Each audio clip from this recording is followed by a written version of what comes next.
ఇవాళ మనము ఫస్ట్ ఎక్కడి నుంచి స్టార్ట్ చేద్దాం అంటే నేను వీళ్ళతోనే స్టార్ట్ చేద్దాం అనుకుంటున్నాను సార్. యూఫోరియా అంటే ఏంటి? మీరే ఒక ఆవిడ మీద కేసు వేసుకున్నారు అంటున్నారు. అలా ఎందుకు వేసుకున్నారు అనేది నాకు ఇప్పుడు I'm waiting to watch it on February 6th. Euphoria in love. Yes, with my parents. With your parents, yeah, because your parents are watching now. I know.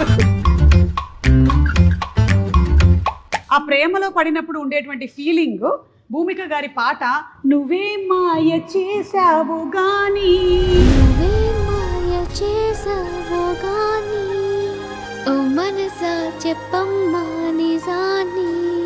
అసలు ఏమి పాట అసలు. ఆవిడ ఒక్కసారి చేస్తే మేము 100 సార్లు ఇలా పడుకొని ఇలా ఇలా ఇలా అనుకున్నాం అనమాట. ఒక్కడప్పుడు చూసిన స్వప్నం ఎలా ఉందో ఇప్పుడు యూఫోరియాలో వింధ్య కూడా అలాగే ఉందా లేదా? ఎగ్జాక్ట్లీ వాట్ యు మా ఇంట్లో ముగ్గురు ఆడాళ్ళు, నేను ఒక్కనే మగాడు. When Euphoria came to me, like I just felt this urge to, you know, present this story, be a part of a story like this, especially because I'm also a part of the youth, right? నేను actually comedian అవ్వాలని చెప్పుకునేటోను అడిగితే 1% మీ biggest inspiration అంటే who is the ఒక్కడు చెప్పే గుణశేఖర్ గారు అని చెప్పే ఇందాక వేసావు కదా. మీరు అలా ఇరికిచ్చేసారు, మధ్యలో ఇప్పుడు ఆయన పేరు చెప్పబోద్దు బాగోదని. గుణశేఖర్ గారు ఓకే.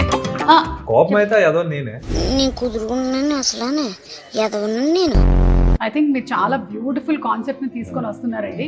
ఎందుకంటే ఒక థియేటర్ కానీ సినిమా కానీ it was meant to reflect the society. Fun అనేది ఎప్పుడు లైఫ్లో ఉంటూనే ఉంటుంది, కానీ నీడ్ ఆఫ్ ది అవర్ ఖచ్చితంగా ఇది మిమ్మల్ని ఏమాత్రం డిసప్పాయింట్ చేయదు.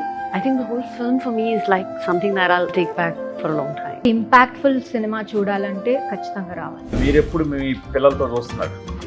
తప్పకుండా రిలీజ్ అయిన రోజే, ఆ రోజే 6వ తారీఖున చూసేసుకుందాం.